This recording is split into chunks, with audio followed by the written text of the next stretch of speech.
Fala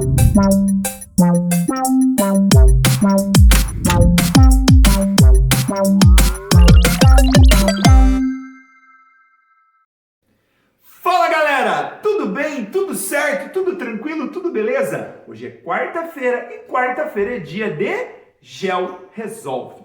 Hoje nós estamos trazendo uma questão muito especial, uma questão do vestibular de 2022 da Universidade Federal do Paraná, a questão de número 77, que vai falar sobre regionalização brasileira. Pessoal, toda vez que cai uma questão de regionalização em algum vestibular, eu tenho uma dificuldade enorme. Os alunos vêm para cima de mim e dizem, não, e agora o que eu faço? Pessoal, não existe segredo. Em vestibular, nós trabalhamos com 3 regionalizações possíveis, tudo bem? Lembrando que a geografia diz que região é a parcela do espaço geográfico caracterizada por algo que a torna único em relação ao restante do espaço. Essa característica ela pode ser uma característica física ou uma característica humana, beleza? Então, quantas regionalizações possíveis eu tenho? Quantas eu quiser. E por isso que os alunos vêm tudo maluco pra cima de mim. Não, e agora o que eu faço? Pessoal, os vestibulares, apesar de eu ter quantas regionalizações eu quiser, eles trabalham com 3 regionalizações. Quais são essas 3 regionalizações? Então a primeira, a mais comum, é a regionalização segundo o IBGE. E aí como que eu vou saber que é a regionalização segundo o IBGE? 5 grandes regiões, beleza? Principalmente aspectos físicos e aspectos relacionados à localização. Outro detalhe importante, a regionalização segundo o IBGE, ela respeita os limites dos estados. Já ia comer um S ali. Ela respeita. Então, o segredo para eu saber se é IBGE ou não é, primeiro, 5 regiões. Segundo, principalmente características físicas. Terceiro, respeita os limites dos estados. Uma segunda regionalização que a galera usa muito, pessoal, é a regionalização dos complexos geoeconômicos, certo? Regionalização dos complexos geoeconômicos. Aí não são 5 regiões, aí são 3 complexos.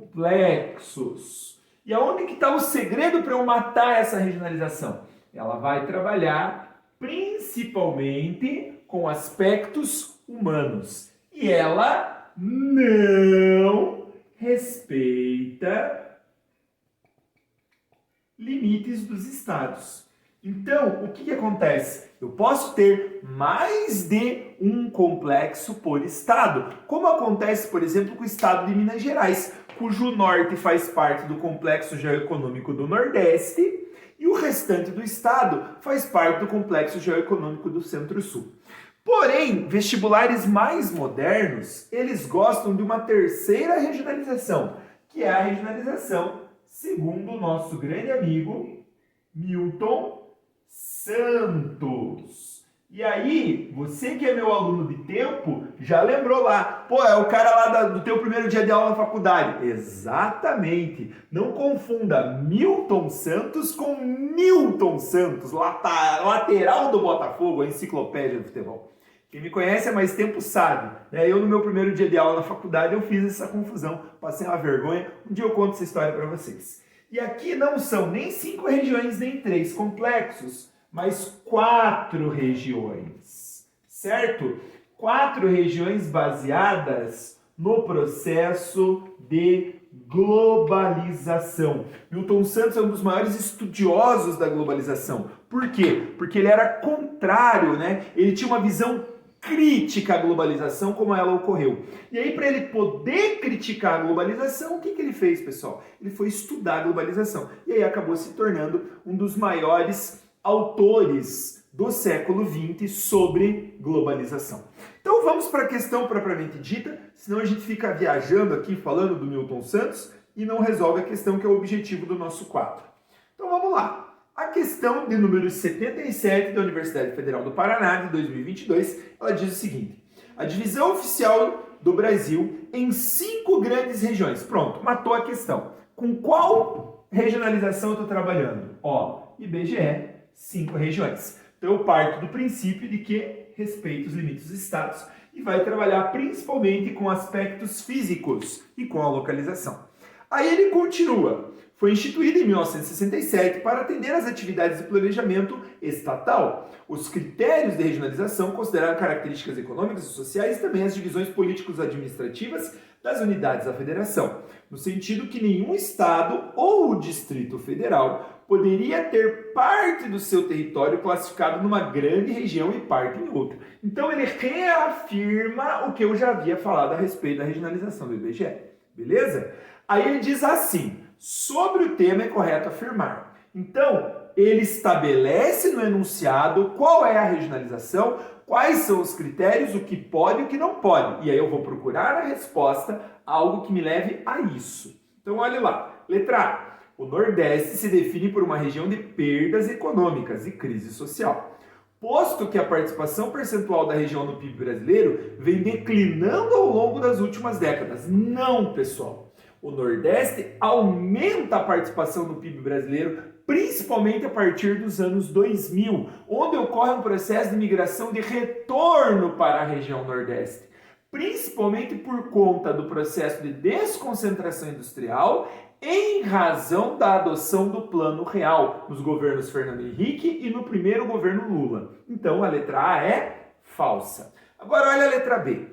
Os critérios de regionalização utilizados criam algumas distorções, como se vê no caso de Minas Gerais, dado que os municípios do Triângulo Mineiro e região metropolitana de Belo Horizonte apresentam indicadores dentro da média dos municípios do Sudeste, e os municípios do Norte Mineiro apresentam indicadores dentro da média dos municípios do interior do Nordeste. Olha o que eu falei para vocês. Veja, nos complexos geoeconômicos, o norte de Minas Gerais faz parte do Nordeste. Na regionalização do IBGE, isso não pode. Veja, então mesmo havendo esta contradição, essa distorção, essa discrepância, como o exercício fala, ela tem que ficar numa mesma regionalização. Então, pelo critério do IBGE, a alternativa B está correta. Por que as demais alternativas estão erradas? Então vamos descobrir o motivo que torna as demais alternativas erradas. Letra C. A divisão de um país continental como o Brasil em 5 regiões com milhares de municípios, cada uma reflete a centralização do planejamento público sob regimes autoritários. Posto que regimes democráticos utilizam divisões regionais baseadas em unidades homogêneas com dezenas de municípios. Nada a ver. O que tem a ver o fato do governo centralizar, passar para o IBGE com autoritarismo? Viajou. Agora olha a letra D.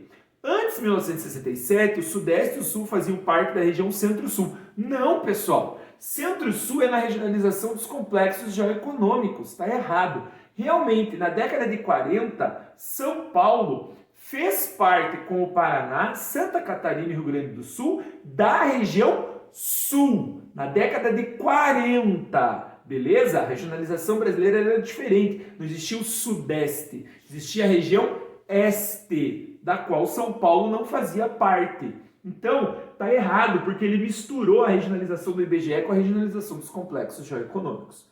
Agora, olha a letra E. Com a extinção da Sudan, Superintendência de Desenvolvimento da Amazônia, e da Sudene, essa regionalização perdeu sua funcionalidade para o planejamento. Não, pessoal, até hoje o IBGE usa, foi divulgado agora em 2023, o resultado do censo, baseado no quê? Em dados da regionalização do IBGE. Então a letra E também está incorreta. Certo? Veja que no ler a questão ela parece complexa. Porém, o enunciado estabelece as regras. O enunciado é claro. A Federal do Paraná, ela é uma universidade onde as pessoas têm uma dificuldade muito grande em fazer a prova. Por quê? Porque você vai procurar a correta. E não adianta só procurar a correta na Federal do Paraná. Você tem que procurar a correta de acordo com o texto. Sempre vai existir nas questões da Universidade Federal do Paraná um texto, um mecanismo, né? um argumento, um gráfico, uma tabela, algo que vai determinar qual é a resposta correta. Entendeu? Então, assim, as afirmações podem afirmar algo que esteja correto, mas que não vai de encontro ao texto. E aí que está a dificuldade de algumas pessoas em resolverem o vestibular da Federal. Então, na questão 77 do vestibular de 2022 da Federal do Paraná, a correta é a letra B, sobre a regionalização brasileira. Lembrando, pessoal, que toda quarta-feira nós temos GeoResolve, toda segunda-feira é dia de Geografia em 5 minutos, certo? E todo sábado é dia de GeoExplica. Esse foi o GeoResolve de hoje. Até a próxima, pessoal. Nos vemos numa próxima oportunidade. Valeu, tchau, tchau.